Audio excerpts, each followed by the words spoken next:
Welcome everybody to creating safe containers online for Constellations. My name is Leslie Nips. It's May 22nd, at least where I am. For some of you, it may be the 23rd, but it's all now, right? It's now, wherever you are. So everybody just wave to each other. That's always friendly. It's always a nice moment just to say hello, the little Hollywood Squares moment where we all wave to each other. It's good to have you. It is nice, if at all possible, to have video of each other. That's just part of what makes Zoom nice with each other when we're doing these kinds of workshops. Couple of small Zoom orientation things.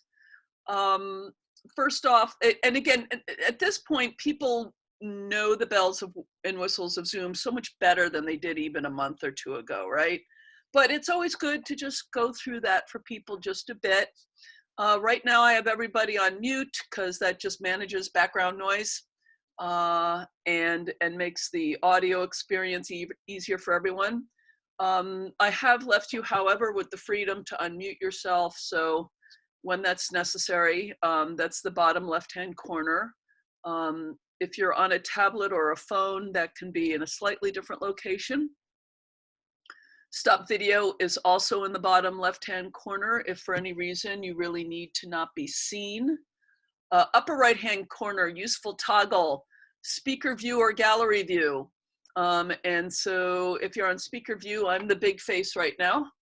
And if you want to see everybody, which is usually the case during Constellations, then gallery view is quite nice. Gallery view is often just nice to have, even when you're wanting to listen to someone lecture. It's kind of nice seeing everybody. This is being recorded. As you basically already know, this is a teaching workshop, and so some people will be making use of this in their own learning. It is not going to be posted, on Facebook or anything. It's just going to be for individuals who purchase it for their own personal learning. I think that's really all I need to say about Zoom for right now. I'm going to say a little bit more about Zoom later on when I talk a bit more about some of the special things that go into creating a safe container for Constellations online. But for now, let's just slow down, come to the present moment, and let's just all acknowledge what's bringing us here. I mean, so many of these offerings, so many of these learnings that we're gathering for right now are because of the pandemic. And there are a lot of silver linings, which is great. I get to see you right now. That's fabulous. But that doesn't even begin to counter the suffering pain that some of you are experiencing and which is all around us. Yeah. So I just kind of want to acknowledge that and have us be present to that, have our hearts present to it.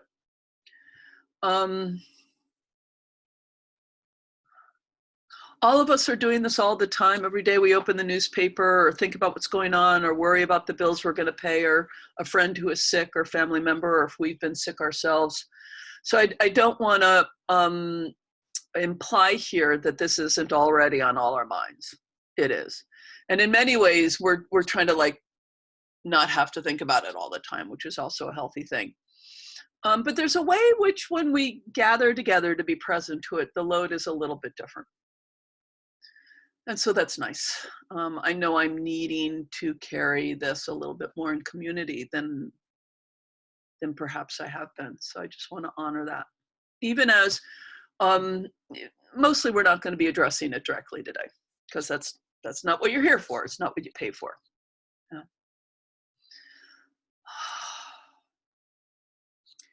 So we are a small enough group that we don't need to do this in the chat function. We can actually do this out loud. I just want to invite us to go around really briefly and just say your name and where you're calling from.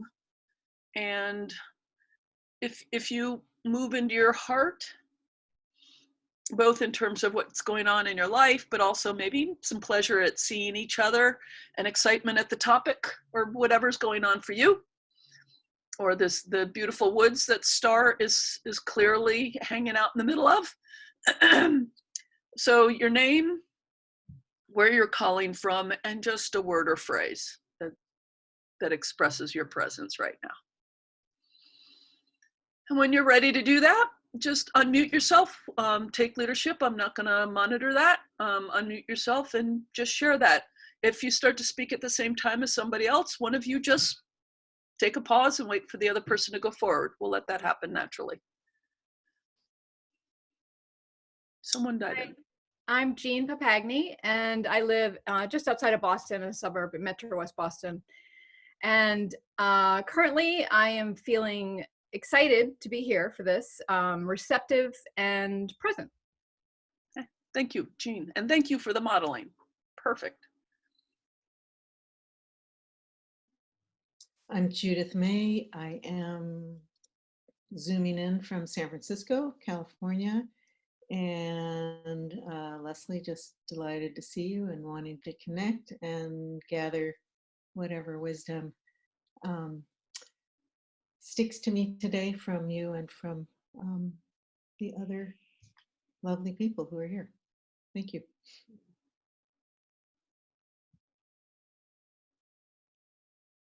So I'll go next. Right. Okay, my name is Jonathan Hooton. I'm in Edmonton, Alberta, Canada.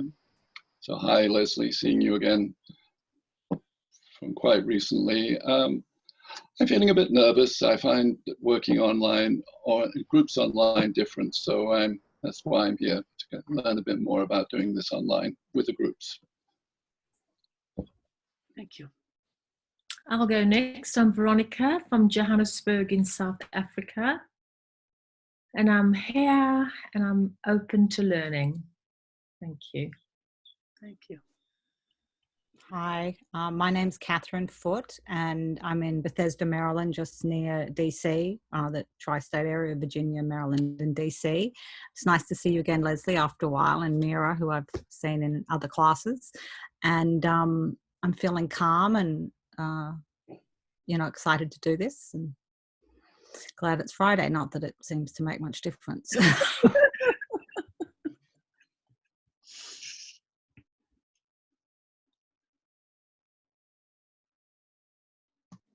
Hi, my name is Karen Seberg. I'm living in Topanga Canyon, California, and I'm feeling calm and realizing as I'm listening to everybody showing up for a landing. I've been doing online, and I think I'm happy to be here doing this. And Karen, I think we got most of what you said, but your, or is it my internet that's unstable? That was a little patchy. Has anyone seen me freeze? Good, okay. You never know if it's you or someone else. So just a reminder to everybody to turn off your background apps and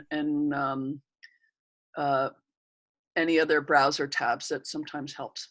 Yeah. Next. I'm Artemis. I'm in East Bay, California, and I am in anticipation. Thank you for offering this, Leslie. Yeah. Can we see you, Artemis? Would that be okay? I don't feel presentable. Okay. Yeah. We'll get to that topic of people being on video a little bit more later. Okay. There's been a little bit of a controversy in the family constellation space online. Next. My name. Oh, sure. Go ahead. Okay. Thanks, Mark. My name is Roxanne Peterson, and I am here in Steilacoom, Washington, just south of Tacoma. And I'm feeling appreciative of us all coming together of like mind, and appreciating Leslie for the offering. It seems very timely to me, or it is very timely for me. Good.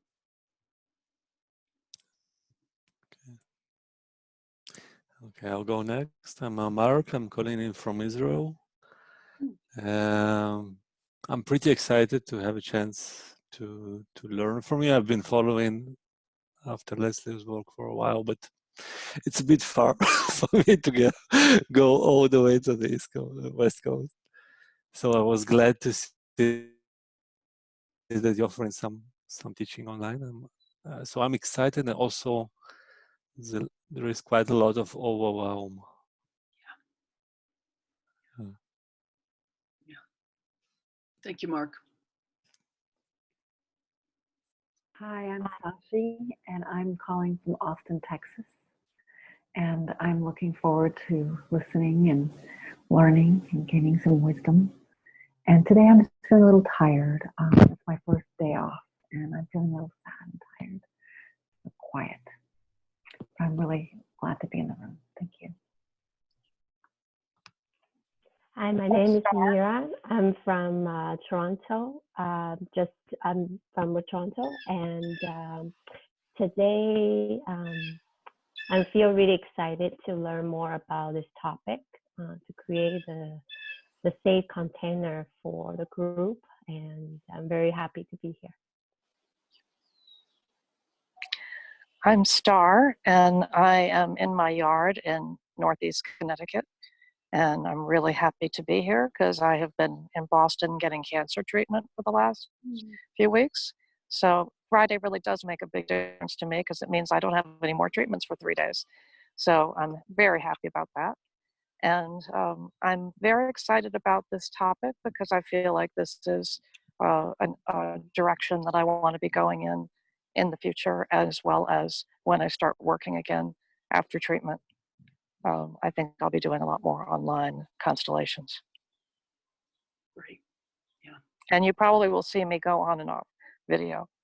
Okay. Thank you for letting us know ahead of time. That's really helpful. Thank you. Have we heard from everybody? Yes? Excellent. Okay. So I want to explain something. Before we started, the last hour or so, I've been trying to print off my outline. For some reason, my computer says my printer's not connected. Okay, you can say that if you want, computer. But that means I'm reading off of my phone, my outline.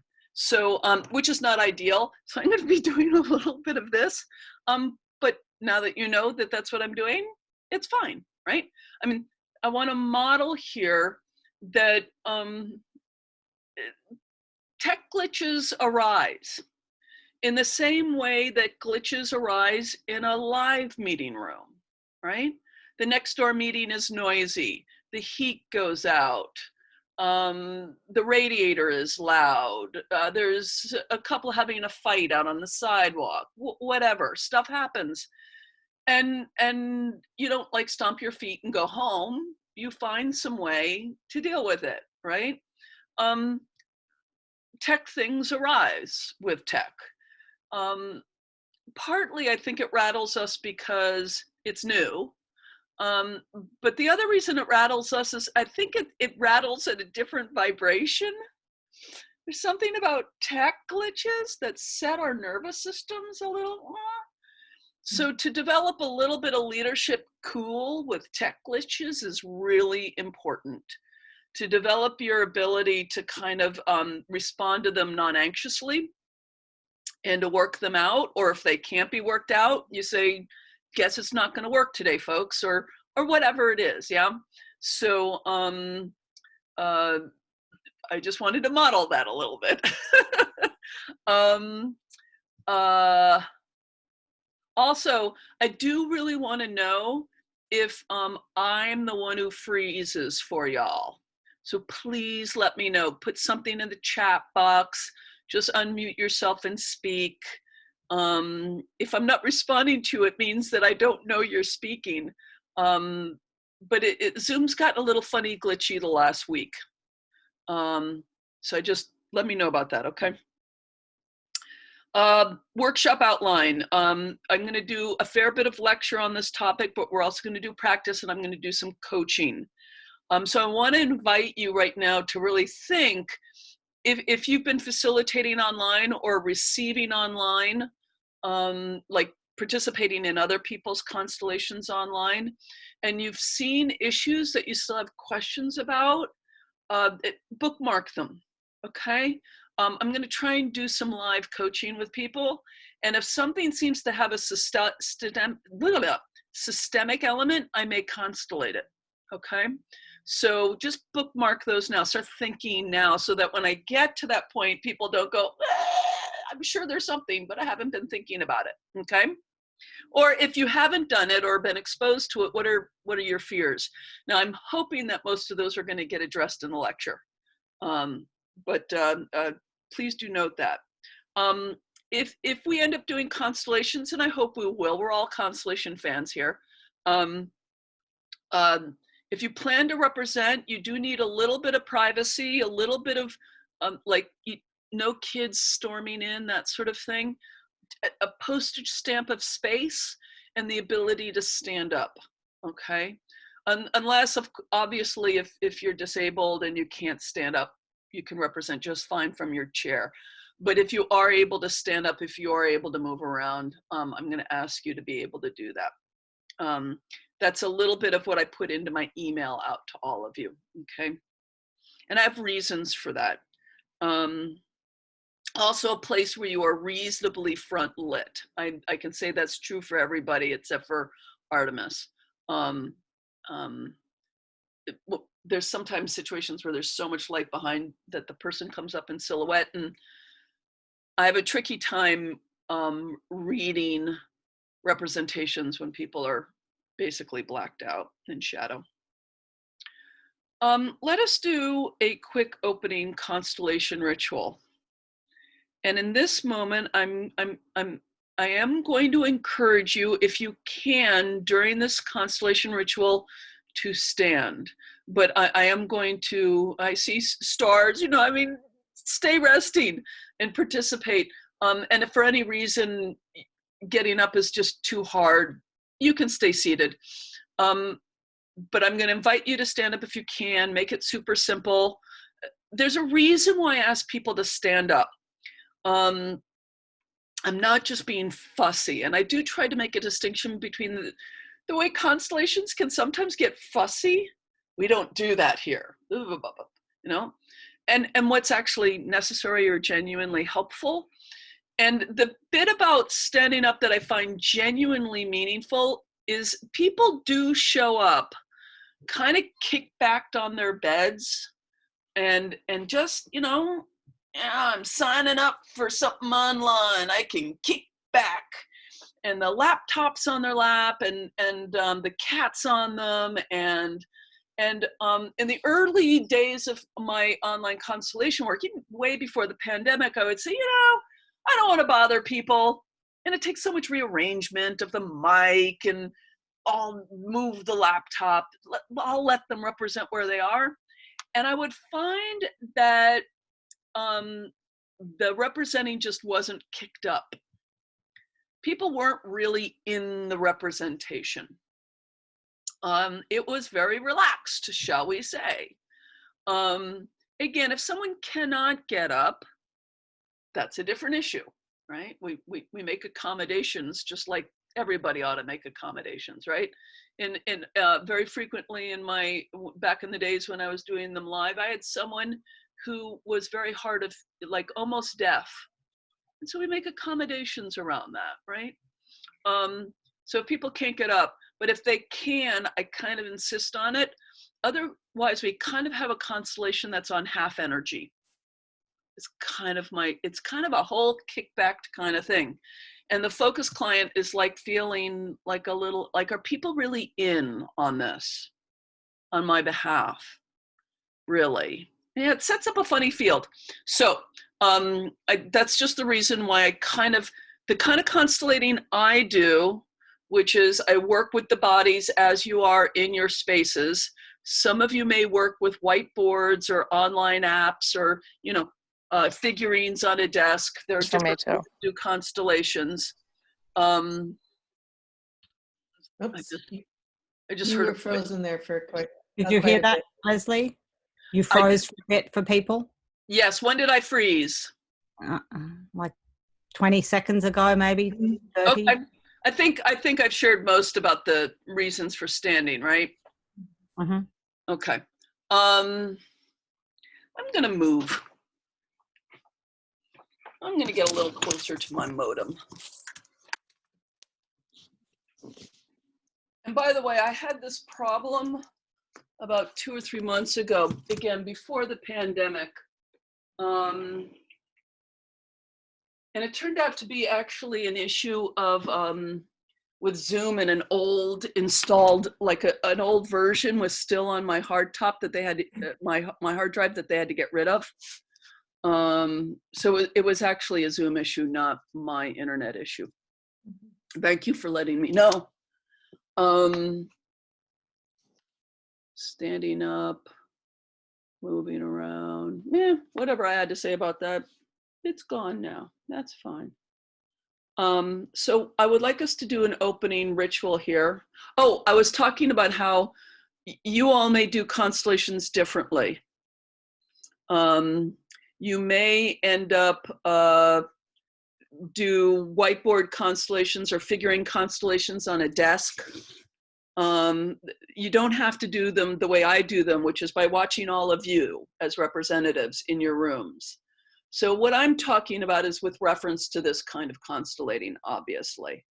You make the adaptations for your style of doing online constellations, which I'm not getting into today. So what I want you to do for this opening ritual is allow the field to bring to you,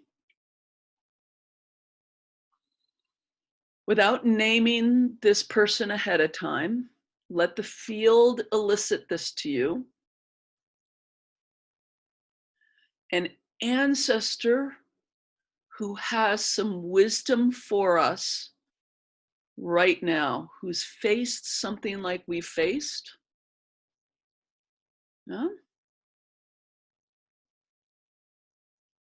And has wisdom for you and us now. So just step into that one. And you can stand or stay seated. I'm gonna stand. That's because my body is telling me to stand. You don't have to move the camera. We don't need to see each other for this.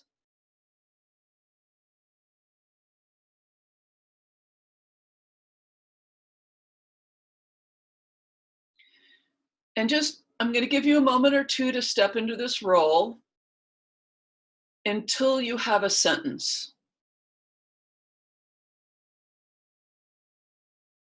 from this ancestor.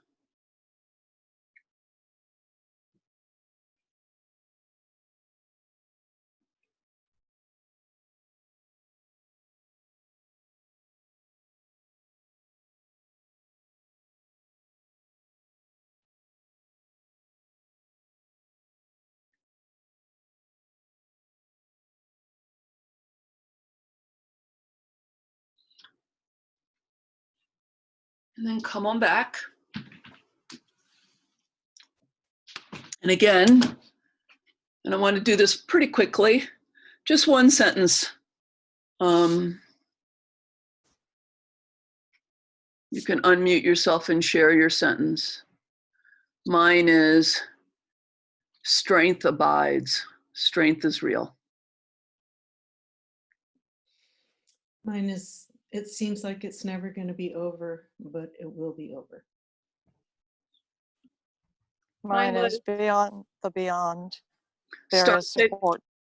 Start over again. You overlapped with Jean. Mine is beyond the beyond. There is support for you. Thank you. Mine was, authenticity and transparency are paramount.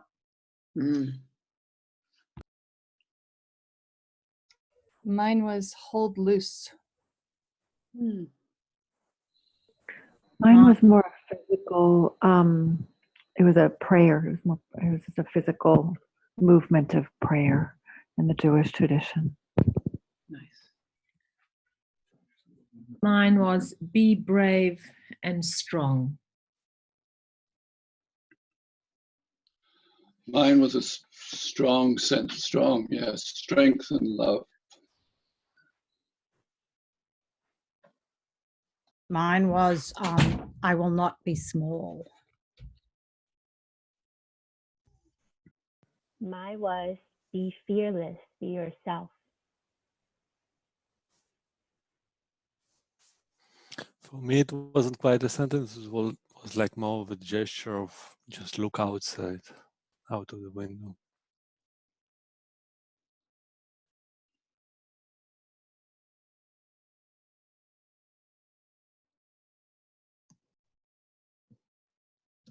I heard there's a great deal of support for all of you here, and to imagine a rainbow of light, and from this rainbow of light, every individual on the earth receives what they need in their own unique way.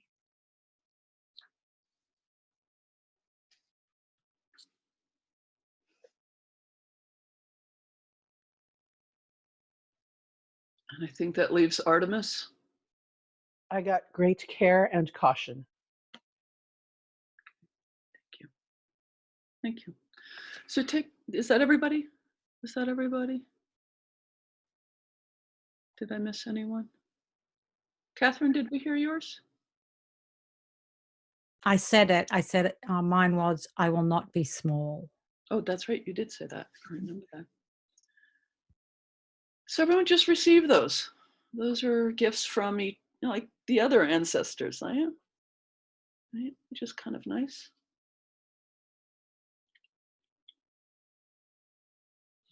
Okay, so I'm going to go get my water that I left behind on my desk. Otherwise, I will lose my voice during this. Okay, so I'm going to talk for a little while. Okay. So I want to start out by saying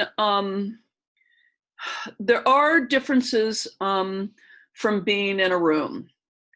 And facilitators are starting to share stories. I'm starting to share with other stories of learning from doing online personal constellations and being surprised by some of the dynamics that they really haven't had to deal with before, or maybe if they're experienced that they haven't had to deal with in a long time. Like, I haven't had this problem in a constellation in years, kind of thing, right? So there are a few reasons for why it's different. First of all, the participants are not here in my room. So you can check your email and I can't tell. There's a way that the lack of claim on people, it's just different in a room. It just is. The presence, the sense of commitment. If I hear my spouse in the next room, right? It's different from having to travel to a site and bring your whole self. And also, as I've already referenced, there is a culture of casualness of joining Zoom events or any kind of online or, teleconferencing, that sort of thing. I mean, there's a joke going around that, no one's wearing pants, that sort of thing, right? There's a certain casualness, yeah? And so the dilemma is that constellations are not casual. And they are not served by casual gatherings. There's nothing wrong with casualness. Casualness is great. It just doesn't fit constellation work. We need everybody's commitment in the circle. We can't have, someone kind of half in, right? It immediately, because we're systemic thinkers, it immediately starts to do something to the field. Okay?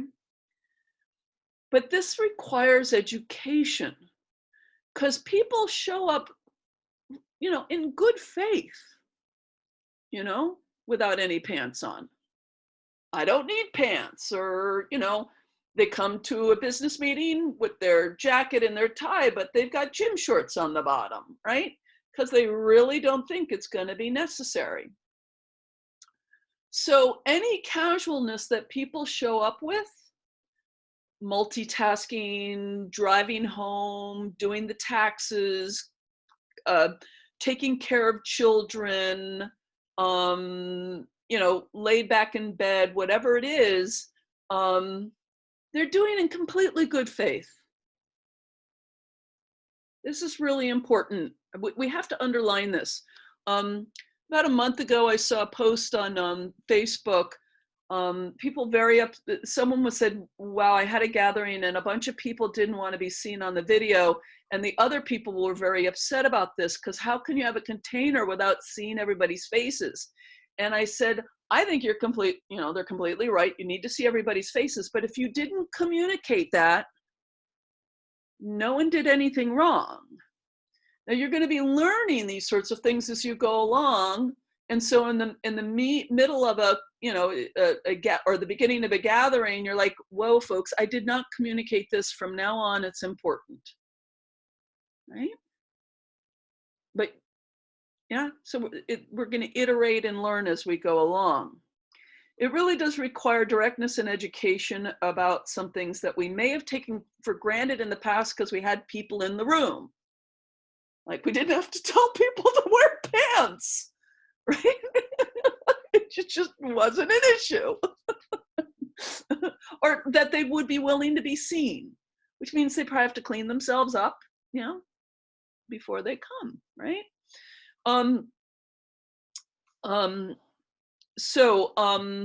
There are real differences.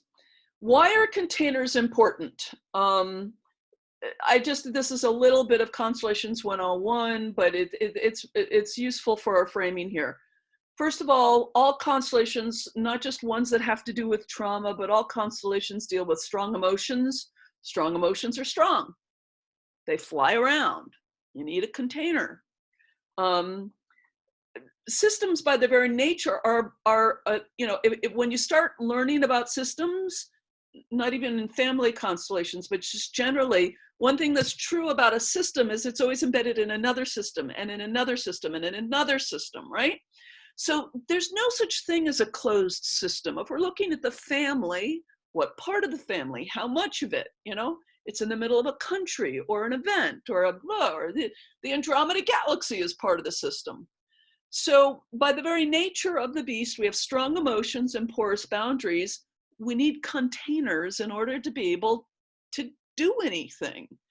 And in addition, to do anything that feels safe, because of course, in particular, the focus client, but everybody in the room, by nature of being human, are bringing their vulnerability and their tenderness. The focus client in particular is bringing in their desire to have change, but change is scary. And so this becomes non-negotiable, having an adequate container for the event. And I'm saying adequate because culturally, what is an adequate container varies a lot, right? So I'm not naming what the boundaries have to be. Locally or with your people what is necessary, But some kind of container is really, really important. If we don't have a container, somebody in the room will try to bring it in. And then you start having management issues. And they're not necessarily, they're conscious that they're doing it, but some part of them knows something isn't set here. So I'll tell the group what to do. or I'll set the terms of the interaction, right? And now you have a management issue.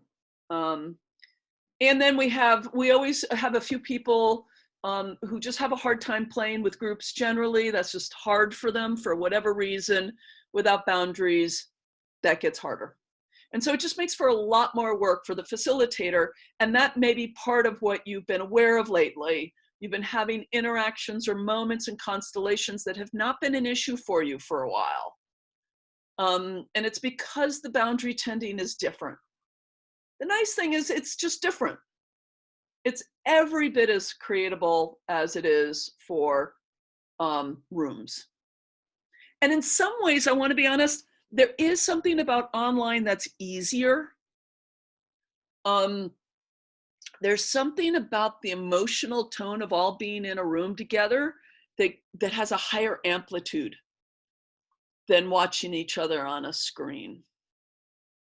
For those of you who are trainers, I find training online easier, just around the emotional management. In terms of students dealing with their own woundedness and projecting on each other and that sort of stuff. That's stuff that arises in trainings. So there are some advantages around the boundary. I also want to take one step back on what is creating a container. Like, what is this thing? It's just a phrase. We have this way, like holding space. What do we mean when we say that? Creating a container. What do we mean when we even say that? It's not a magical thing. It has actual steps and elements. And there are things you can do to create it or keep it from being created. And there are ways it's all the things that are that you need to create containers are the same online as in person in rooms, and in some ways they're different. So now I'm going to leap into some of those things, and you will notice some of the things I'm going to mention. These are very practical things you can do, are exactly the same as in person, and some of them are different. Okay. The first and most important thing is know your Zoom. Please do not put yourself in a position to have to figure out how to facilitate online while also troubleshooting for the first time your experience of Zoom. Be proficient in Zoom, proficient enough. If that means gathering with a bunch of colleagues and just playing with Zoom so that you can have the opportunity to learn how to mute all and how to record and how to throw someone out if you have to. Never happened, but it's good to know. How to turn off someone's video, how to, all that stuff. Waiting rooms, which is really good for large workshops. Learn all that stuff ahead of time. Be solid in your hosting of Zoom. That's just really, really important. The chaos on your end obviously will not help the container. Yeah, because there's already tech glitches that are going to occur. You saw one happen early on. If I didn't kind of comfortable with the platform, that might have really gone south pretty fast, particularly if you were doing constellations as opposed to a workshop that doesn't require the same kind of containers as a constellation does. Okay. I'm not going to get into all of the Zoom stuff. There's Zoom tutorial stuff out there. Call on your colleagues. Preparatory emails. In this day and age, you cannot just put a Zoom link on Facebook and invite people to come. We've discovered Zoom bombing. You have to send people through some doorway, like an Eventbrite registration, or you're personally emailing you, or however you do it is fine. But you really do need to know everybody who's coming through and send them the link. And these days, probably a password. I created this meeting before passwords became such a big thing, but these days, probably a password. At that time, it makes it really easy to say, these are my group norm and agreements for what we're up to here.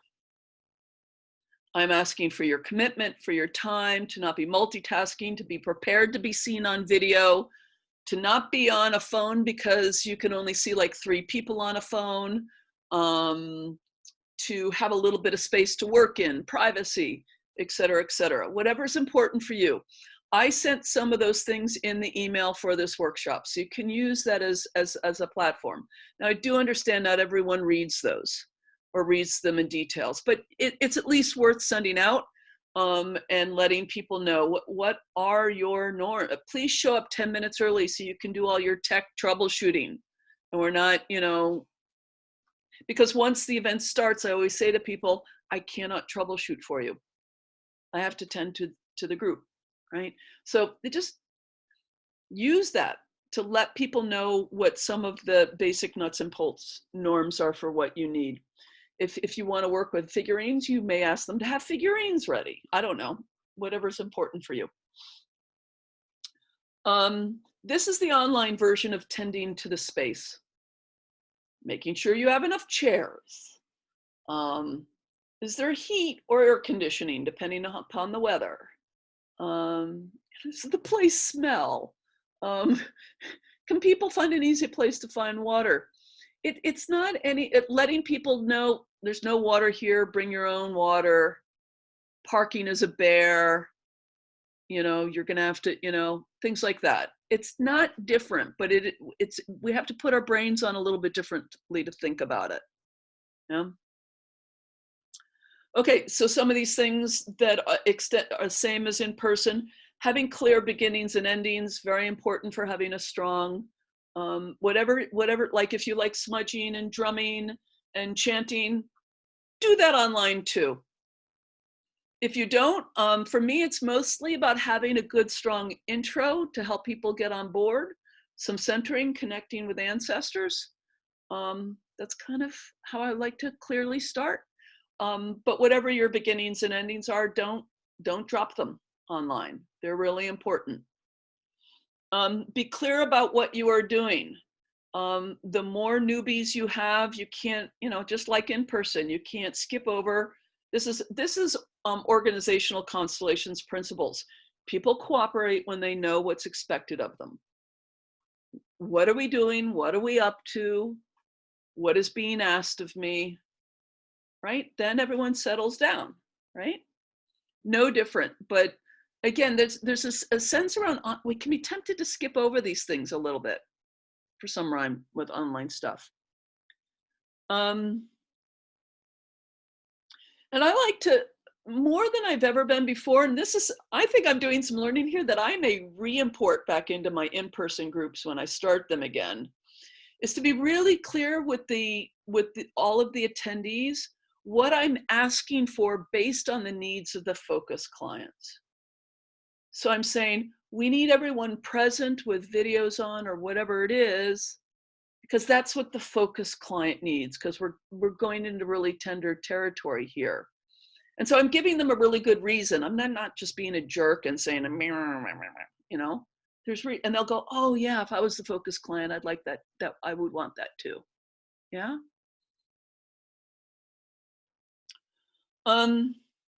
Something I have thought about, give people ideas about what they can do if they aren't representing. There's something about online, especially if you do what many of us do, and I'm playing back and forth with this, but what a lot of us do in order to make it a little easier to see what's going on is we ask non-reps to turn off their videos. That'd be really helpful for finding out who the actual reps are, especially if you have like 25 people on a screen and you have 3 roles. Like, who on this screen is a representative? If you have everybody else with their video screens off, then it gets easier.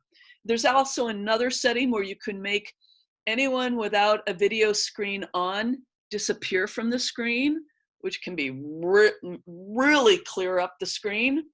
But then people really are disappearing. They can go off to the bathroom, they can go walk the dog, they can do anything, right? We want them to stay present. What's a suggestion we can ask of them while they're representing, right? And it can be as simple as stay present, notice what's going on in your body, how is it affecting you? If it were your constellation, what would you be noticing that's beneficial for you? think good thoughts for the focus client, you know, but giving them a task that actually, or I'm just making this up right now as we're speaking. If you hear a word that really resonates for you, write it down. We want to harvest them later. Ooh. Right? Then they're really kind of in, right?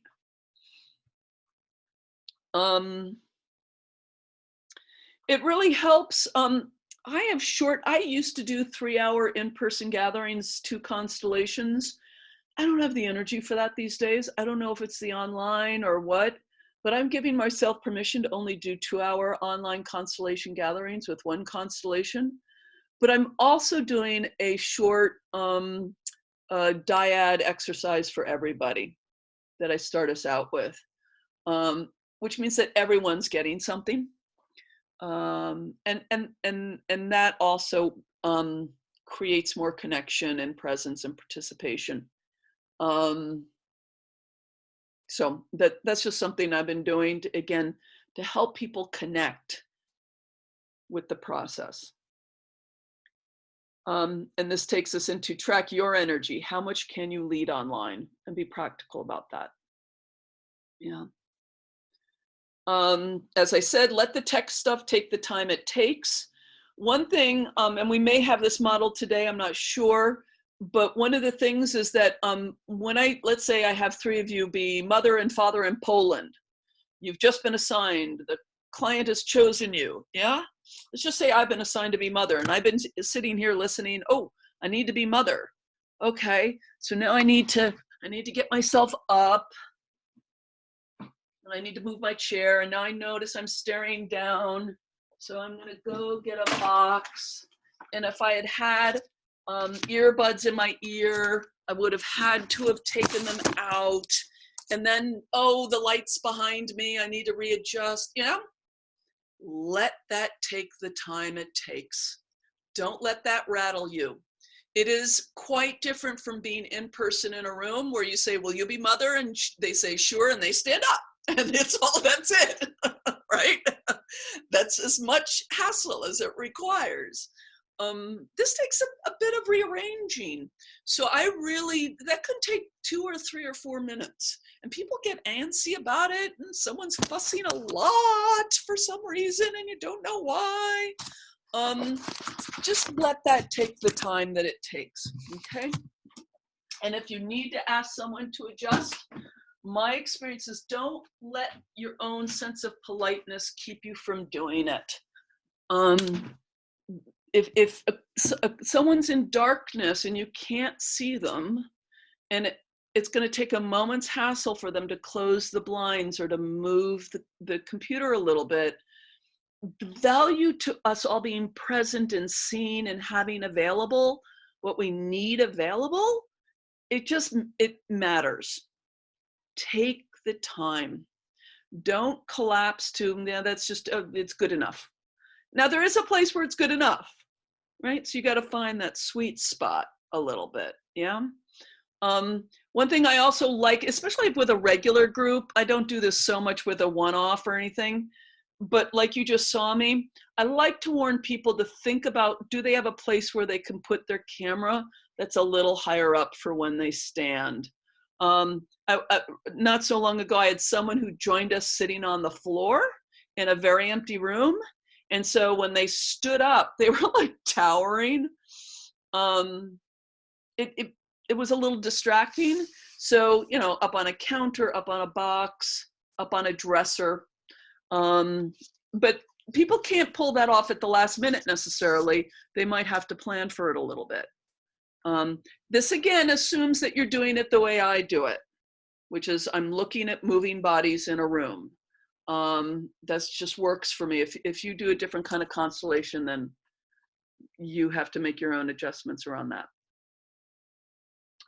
Again, being non-anxious about tech and other glitches, watch your own stance, just stay present, connected to the field, make sure you've done your own hygiene around being supported, connecting with your ancestors, all that sort of stuff. Stay in rapport with the group, paying attention to how it's doing. pacing as they can go, not going faster. A lot of what I've been saying here implies this, but how to have a clear authority without being bossy. That's just one of those arts of being a facilitator. Yeah. I like to have now, even more than I used to, a little opening sharing, a little opening closing sharing. Just like a sentence. So at the very end, everyone turn to your heart. What's the main takeaway for you and your heart from what we did today? And then people will say, you know, a sentence or something. I did write a note to Facebook about a month ago. I just asked people out of curiosity, did they feel like they had a limit on numbers of participants for personal constellation gatherings? And the consensus was yes, which was interesting. I found that really, really interesting. Some people were as small as 6 or 8. I like at most to fill up a screen, which is 25. That's everybody you can fit on a screen and no more. Now, it is different if you're doing something like a collective constellation. People have been doing large, hundreds of people gatherings on, you know, the systemics of the pandemic and stuff like that. I think that's fine. I'm talking about personal constellations when you have a focus client. To be able to see everyone, to me, feels useful. I heard one person disagree, and I wish I could remember who that was, and followed up and said, but what's it like to do a personal constellation with 75 people? And it's, you know, it's different. Like Bert Hellinger did personal constellations on a stage with 800 people in a ballroom. It's obviously not a problem to have large groups of people for personal constellations. The question is what's the vibration like online? I think probably, you know, there's no final word on that. That's just my own comfort, is what fills up nicely on a screen. Okay, that is my lecture on this topic. Very quickly, any skill shares? Anyone learn something that's important for you around helping to make a container work online, that, you know, was a surprise to you, was useful for you? And then I'm going to move into issues and coaching and stuff like that. But just for now, any skill shares, any tips that I did not mention? Yeah, just go ahead and unmute yourself. Great. Yeah, I've found that the naming the naming option in Zoom, yes, has been really helpful when we place representatives, to keep track of who's who, and especially when you don't always know where people are in space vis-a-vis each other. You know, and you want to guide somebody to look at somebody and they're like, who's that? Right. You know, when their representational name is written on the box, I found that really, really helpful. Yeah, I resisted that at first because I'm always looking to make things technically easier. And if there's anything that we don't need to do, then I don't want to do it just because there's so much tech around this. But I got converted to it myself. The way I technically do this, just to let people know, let's just say Catherine is the client, and I say, Catherine, okay, would you choose 2 people to be your mother and your father? And hold on one moment. If you get chosen to be a representative and you assent to that, would you please unmute yourself, rename yourself, start rearranging your camera as we're going? And then Catherine goes, Jonathan, would you be my father? And Jonathan goes, sure. He can start doing all that rearranging while Catherine is still choosing the next person to be mother. So we can get that underway.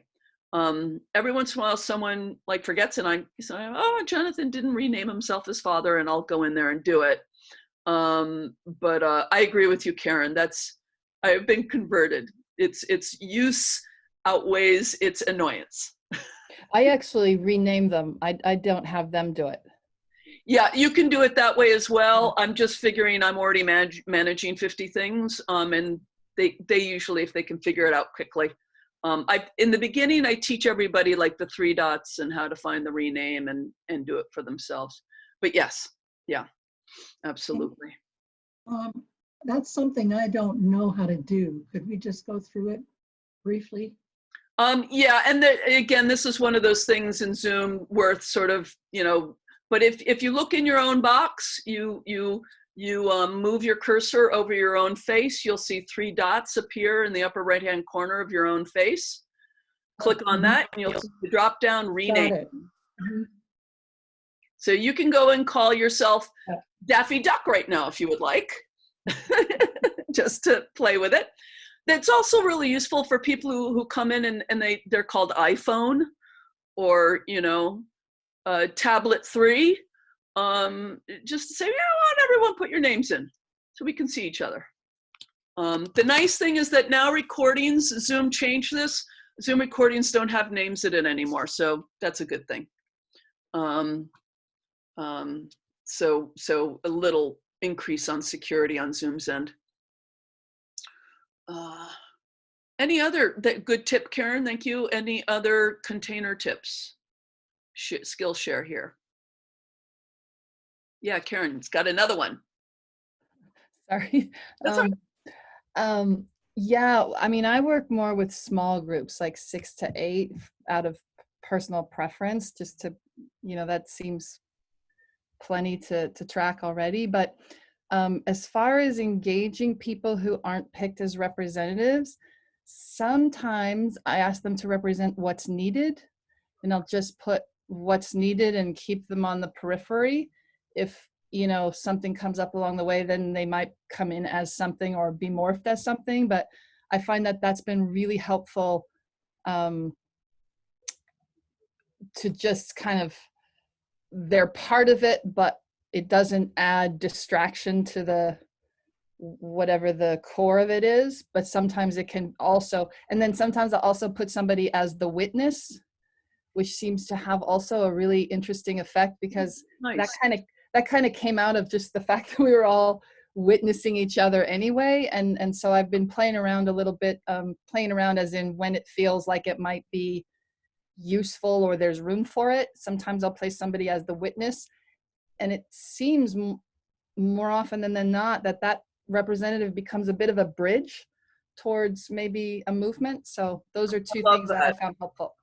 I love that. And that makes me remember, I mean, I think that if it's 25 people, how would that affect things? But even in-person ones, if I have a family system that's particularly fragile or troubled or needs an extra strong container because of the level of trauma in it, I've been known to make like everyone in the circle like the family guardian angels or something, just to create something stronger. So that's sounding quite similar. So thank you for that. That's a really good reminder of sometimes using, I mean, they're there systemically anyway, doing something. Why not make it explicit and direct and relevant to the focus client's question? Lovely. Thank you for that, Karen. Yeah, and then they're not going to say, oh, I can't go walk the dog now. We've instilled some belonging loyalty, right? A little useful guilt. Okay, so let me open it up a little bit to issues that people have.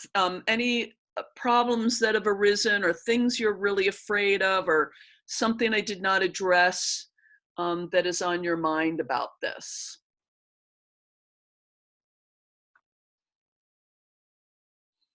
We'll start with Mira and then Jean. I have a question about like, how do you handle it when someone telling you I have like really strong fear about showing my face on camera in the Zoom? Have you ever encountered anything like that, or how will you deal with this? So no, I have not encountered this. I haven't run into this. I'd be curious, what's the fear? I mean, sort of right up front, what are they dealing with? Is it technophobia? Is it I don't want them to see my home? What's going on there? So I'd be curious about that. I mean, basically 2 questions arise. One, maybe Zoom constellations are not their thing, and I welcome them back when we start doing in-person constellations. I mean, that's okay. If for whatever reason you decide that, I want to make room for people who feel like they can't be on video, then you're just going to have to figure out how to make sure that your container works with that. Mm-hmm. You're going to have to kind of be explicit about that and name that, and make it in. I mean, there's a sense there, which in that you could make it into a sense of virtue. Like, Mm-hmm. I'm the facilitator who works this way. It would be interesting, just in terms of if any question arose, especially on Zoom, which is such a visual medium. I mean, at that point, you might as well just go to teleconferencing, which would be weird because then you don't know who's who necessarily. But the people who want to be seen versus the people who don't, it gets a little funny. But I'd be curious about what the issue is. Mm-hmm. Have you run into it? Yes, I actually have a meeting next week, and so someone just emailed me and saying, I have some sort of fear of showing myself on camera. So I'm in a back and forth with the person now to figure out, because she really wants to join the meeting, but she wanted to show up as just black and with her name on it, but not with her face. So I'm trying to figure that out with her. Yeah. And you'll figure out the right thing. I mean, just as in, if someone cannot get up, I don't ask them to stand up. Mm-hmm. You might decide you want to make appropriate accommodations for a person in that kind of situation. Mm-hmm. Okay. Yeah. Thank you. I think that's part of the leadership. We get to decide and we get to think through and and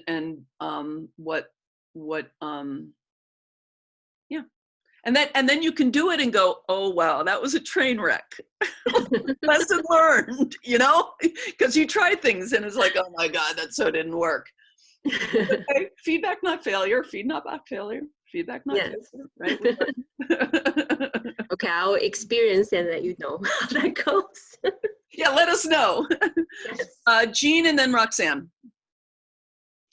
Leslie, I had a question about recording and privacy.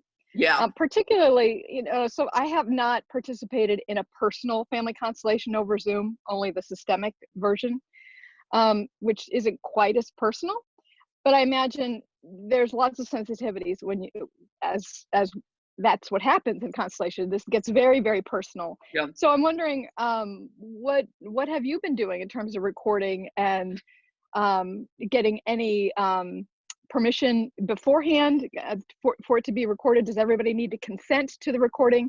Does everybody need to consent to that recording being made available on YouTube, for example? So, that I've seen that happen.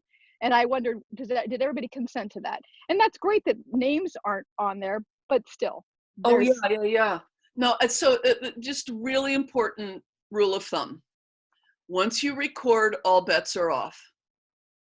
You cannot promise confidentiality. Just know that. Just know that up front. You can do lots of things to sort of, make it happen, but you can't ensure it. Once you hit record, so I never record my gatherings that are purely personal constellation gatherings. Oh, okay. I just don't. Good to know. Just workshops, trainings, sure. I can imagine exception if the client really, really wanted it for their own personal use. But even then, I want to say to them, number one, I cannot guarantee this won't get out. And then of course there are other people there as well. The other thing is just generally, I don't recommend rewatching your own change work. There's a way in which, in order to understand the unfolding, you've got to reload the problem. And it has the capacity to undo the work. And it does tend to support our left brain desire to understand or put the process into a box. And there's nothing wrong with that in and of itself, but we all know the loss of energy and the sort of gestalty right brain kind of unconscious movement of things. So I tend to dissuade my clients around recording anyway, just because I just don't think it helps their process a whole lot. And just like with Mira's question, I can imagine exceptions based upon particular situations. But yeah, my ordinary online constellation gatherings, I do not record them. And I have people write, oh, I can't come. Can I see the recording? And I'm like, nope. Nope. In the same way with an in-person group, right? Right. So yeah. Thank you. Roxanne. Yes. By the way, I just want to say, I've done so much Zoom teaching and workshopping that I almost have to hold my hand back from the record button before I start my online one, because it's so automatic for me to say, hello, everybody, and hit the record button. So it's taken a little unlearning. Sorry, Roxanne. That's okay. I just was thinking about Mira's situation, and as a Hakomi teacher and therapist, we create little experiments with the purpose of the individual having more awareness around whatever the issue is. Mm-hmm. And the whole issue of, is it okay to be seen, is something we all have a relationship with. Sure. But I was thinking that if I were in Mira's shoes, I might ask this person if it would be all right if we did a little experiment together, and then have the two of you be on Zoom, and then the person could choicefully, while in mindfulness, click the video off button and see what it feels then not to be seen. And then they could choicefully again change it so now they're on video, so they could self-study what happens when suddenly they're seen, and just have them take some time to do that. And then you could flip it around, so you, Mira, when they're ready, you could randomly stop the video and then randomly start the video. So then the person would have the experience of what that's like. Because somewhere in there, in my experience, there's often another part right next to, yeah, I don't want to be seen, which is, I'm excited to be seen. And sometimes in the exploration, the person will get in touch with this little spark inside that is willing. Yeah, yeah. Anyway, ideas. It's lovely, Roxanne. And there's a that's a time investment. And there's a reason why we create group norms, so that we can have sort of a group decide what we're up to. But if that's a private client, you might have that time and that opportunity to do that with somebody who has that kind of issue. It's worth considering. Yeah, thanks, Roxanne. Jonathan, you had your hand up. I did, Leslie. I've only done one online with a group. I do a lot with single clients, and I use a whiteboard, but what showed up or was difficult for many of the participants was one person was moving a lot.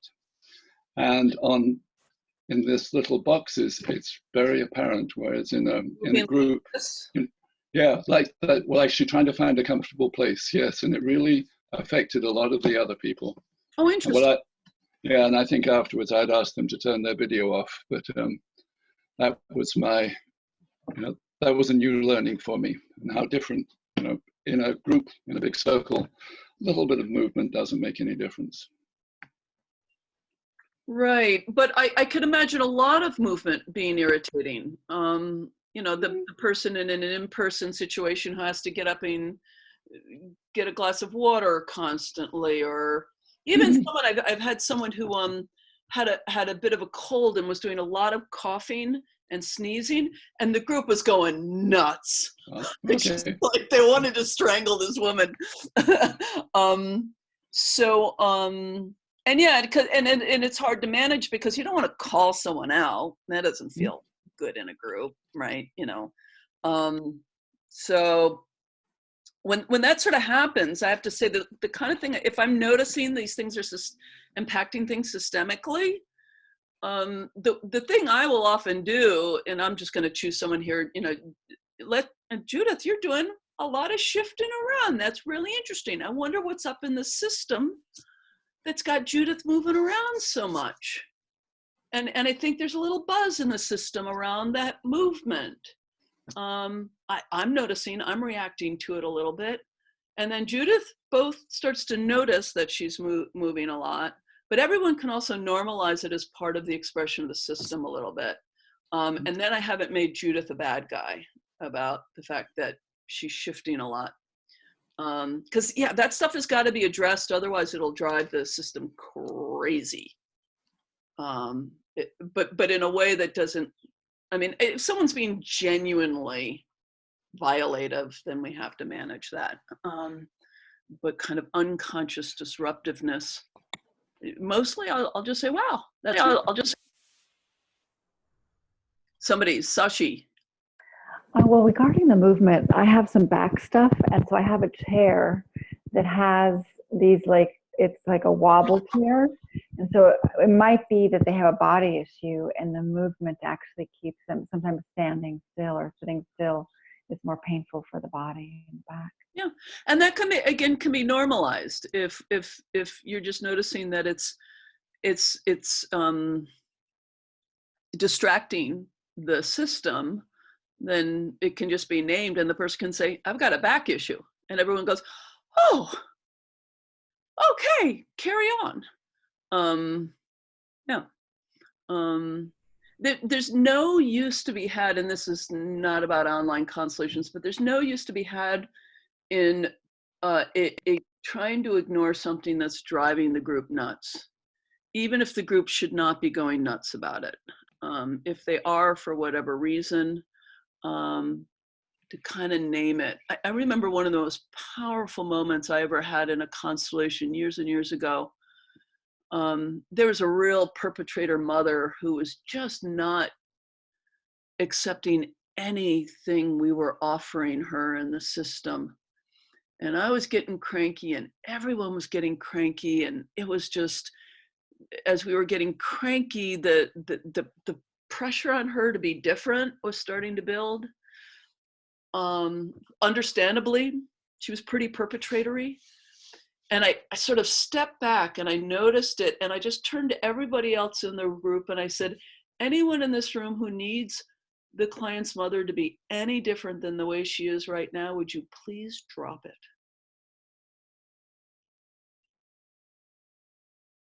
And that was, you know, obviously a directive to me, a directive to everyone in the room. The room subsided, and then the mother's representative went, I think I may be a little at fault here. Just maybe a little.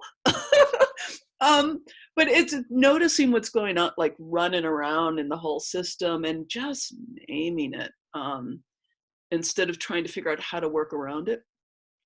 We'll work online as well as personally. And yeah, things that might not, a little bit of movement in an in-person, it gets, the volume can go up. Or somebody who has, their internet isn't working well. That's just can be maddening. Like, how do we, there's something in the system. Catherine's internet is not working well. Catherine, what do you think? Do I just take it into the system or do I reassign mom? And then you got to make a decision. And it's not going to be right or wrong, but including and letting it be part of what's going on. Other questions or experiences? Yeah, Karen. I was curious if you had any suggestions for how you work with, like, let's say 3 representatives that if they were in the room, you know, they might all be facing each other, or like spatially, I'm finding that's maybe the biggest challenge as far as uh, kind of giving the representatives themselves a sense of who they're looking at.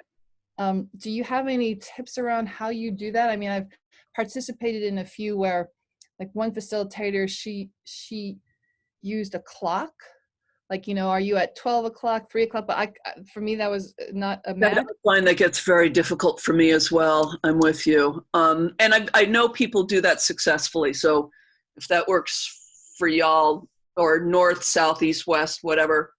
The way I work with it is I'm, you know, and this is to really honor, we are really trained, you know, to have order, like the generations, or seniority in a line, or people who have their backs to each other or side to side.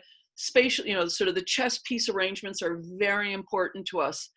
And so much of that, if you're doing it this way, again, if you're doing figurines or you're doing whiteboards or apps, you can keep access to that, right? But if you're doing it this way, with just looking at the people on the screens, to a great deal, I just have to let go of it. And then I'm working from other important healing movements with a few things that can be helpful. So for instance, instead of seniority in a line, which you can't have, you can say, I am first and you are second. She is third. And that'll communicate seniority. The grandfather's finally all resolved and says, I'm behind you, supporting you, my son. Right? There are some movements you can do far away, closer, sitting down. Resolutions arise. Let's just say Mira and I are in roles and everything's going really well and we're connecting. And I might tell them, just reach out your hand. So Mira, just reach out your hand. Really out to your webcam. A real effort, sorry. There you go. Yeah. That you can feel that a little bit. The brain is well trained to respond to somatic gestures that can be very, very helpful. You will find your own ones. I had one, and I'm not even quite sure why it was so useful, but I just had this instinct for the person who is, quote unquote, the main problem in the system, the one with the main trauma. I just had that one. Could you just do a 360 in your room and look at your room and notice where you are, and notice you are in a place. And she did that, and she took her time, and she really took her time. And all the other representatives reported relief because they could feel she was someplace now. And then all of them did it too. And everyone went, oh, this is helping. I don't know why, but it is. So you'll find other compensations. You can certainly do those things verbally to a certain degree, right? I am not looking at my let's say Mira is my mother, I'm the daughter. Like, I'm not looking at her. I'm looking away. Oh, now I'm interested in her. Huh. It's not perfect, but you'll find your compensations between healing sentences and other kinds of movements. Yeah. Oh, and very frequently towards the end, I've got to get the client on the floor. Representative for the client, usually. Because they're still in there trying to fix or make things better mode. And I finally get them down on the floor and they're like, whew, oh, no, it feels better. Yay, I'm small. Right? So there's no we can't make it perfect, but we can find compensations. Yeah. Other container issues, times when the trust went awry, or you didn't feel like you were in charge anymore, or things like that. Roxanne, yeah. I wanted to just go back to what you were saying prior to this piece. I think you said something about, and then I need to get them on the floor. Right. Could you, this is a very naive question, but could you explain that to me? So just being on the floor in sitting, literally sitting like cross-legged or something like that. Usually in certain circles indicates being smaller than the ones who are standing. Yes. So as long as they're still standing and everyone else is still standing, they may still be experiencing themselves as peers to their parents or Right. ancestors, or so that's all I mean. And by get them on the floor, excuse my shorthand, that's Leslie. You get on the floor. It's like, yeah. Would you sit on the floor now? I think it would help. Okay. And yeah. And often if they can find something to lean against, it's really, really helpful. A wall, a piece of furniture, bed.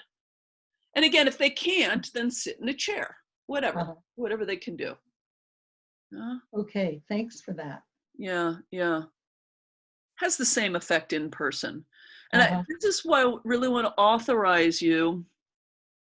Again, the perfect is the enemy of the good, so you don't want to be too fussy, but you also don't want to be too polite and not invite movements and actions that will actually allow something to complete. And that's a difficult sweet spot. I've been with facilitators who are too like, you can't do this or that or the other thing, and you're like, so you don't want to be too fussy, but there's sometimes because we're trying to accommodate for how people are settled in their spot, and we're being like, no, I can get up. Okay, my just facilitator told me to get up and sit on the floor. I can do that. It'll take me a second, but I can do that. Good thing I'm wearing pants though. Right?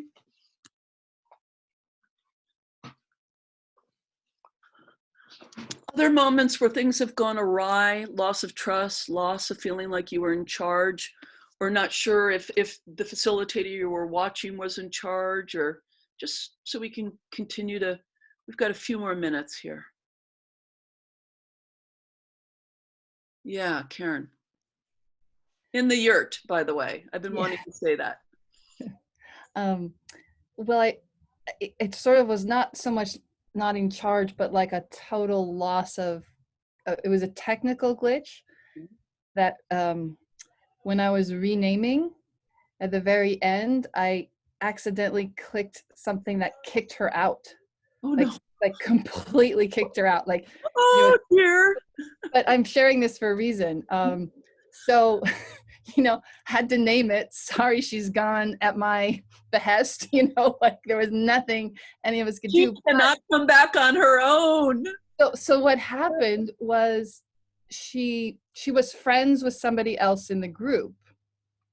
So I asked that person, could you turn on your phone? So what ended up happening is she came back through the other person's phone. And she almost looked like a genie, but the funny thing was, she was representing Holy Spirit, and for the person who had the constellation, it was like you can't get rid of them. Like even if you try, like it was so perfect, like inadvertently, you know what I mean? Like I had nothing to do with it, but I was so like mortified, like I had just totally removed her in the middle of something, but it ended up really being what was needed, on its own.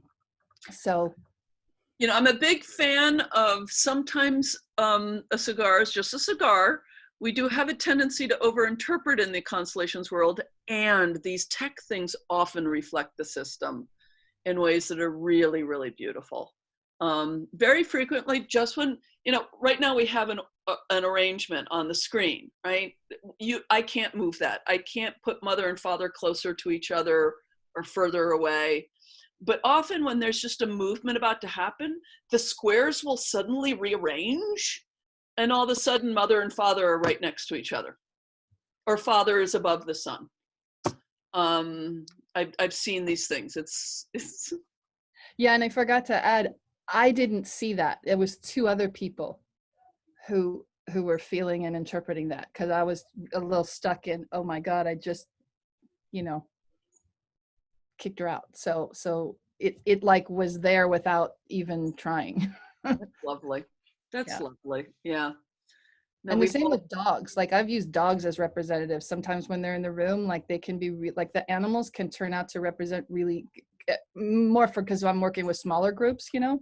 Yeah. Not that I would pick an animal maybe over a person, but sometimes they're perfectly placed and they start kind of moving into it. well, and that's something I saw Jack Blackwell model even more than, I mean, we've all done this, but it is a nice thing. Anything in the room can start representing stuff. A painting, looking out the window. Someone mentioned just looking out the window was important. A plant, I've got plants in here. I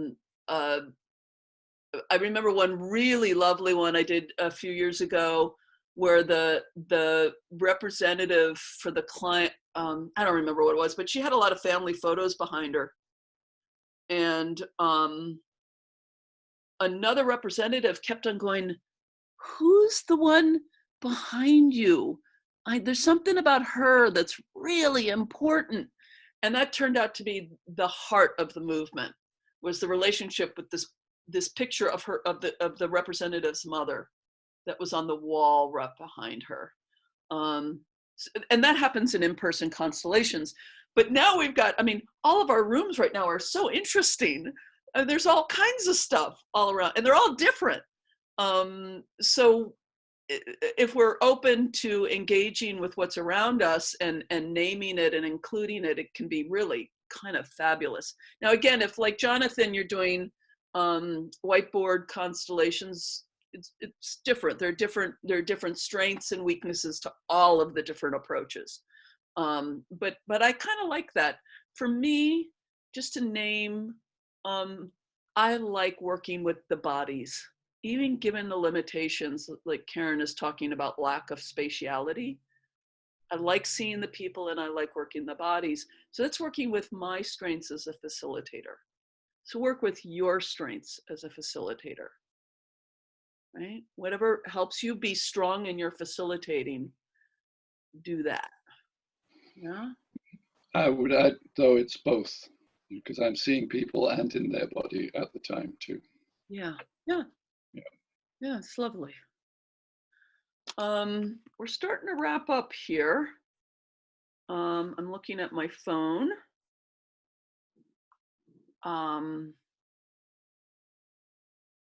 Any last questions or thoughts about this that you want to share?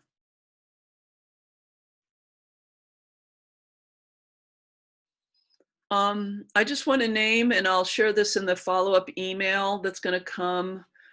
I do have online constellations, so if you want to see more about the way I work or you just want to represent more, be on the lookout for that. The next one is next week. I also teach a 5-week course in every summer here down in South Africa. It's your winter. On how to do constellations for individuals, which is all taught online. So again, it continues to strengthen the online methods, as well as if you meet with people in an office back in the future when we can do that again. So if you're interested in that Constellations for Individuals course, I will send you that information as well. For now, I invite you to just take a moment, return to yourself.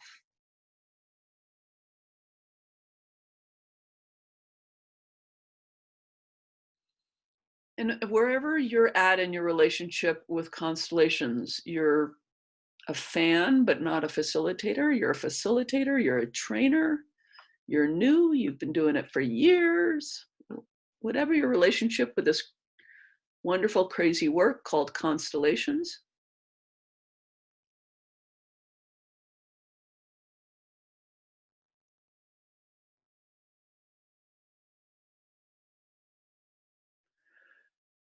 What I want to communicate is that doing this work online is not more fraught, it's just different.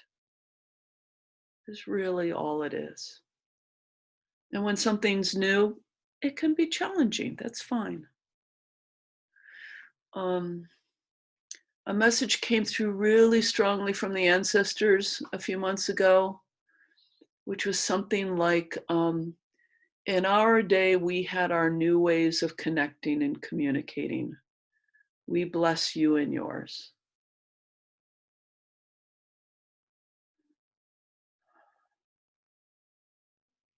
So take strength from the ancestors who had to deal with, the wheel, and printing books, and all radio, all the new ways they had to deal with connecting with other human beings, and how disruptive and strange and wonderful those ways were.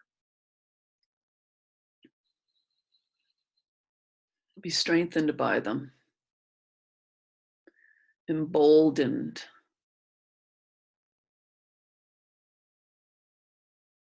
consoled.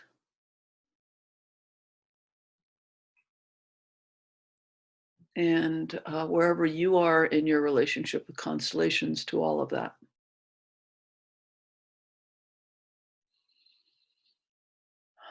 So before we sign off, I would like to just hear a sentence from each person. What's the message of your heart? What's the takeaway right now? You can go ahead and unmute yourself and just share that.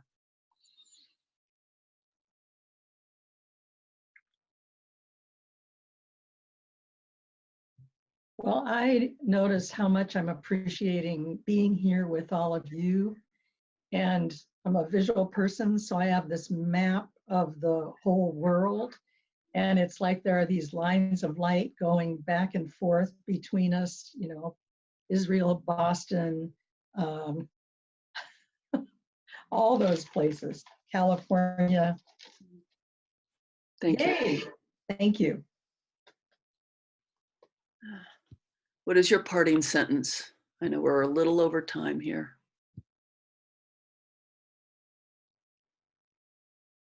Greater empathy. All forms have possibility.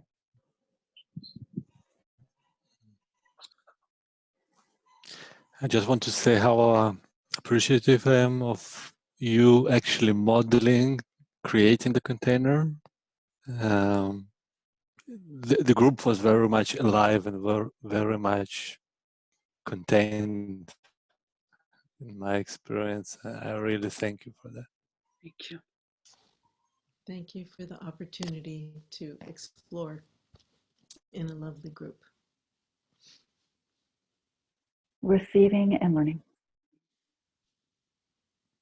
The good that I can bring by doing the work on this in this format is far greater than my Gratitude for learning. Thank you for having me.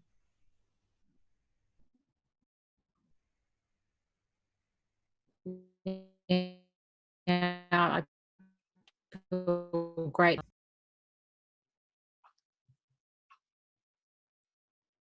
Thank you.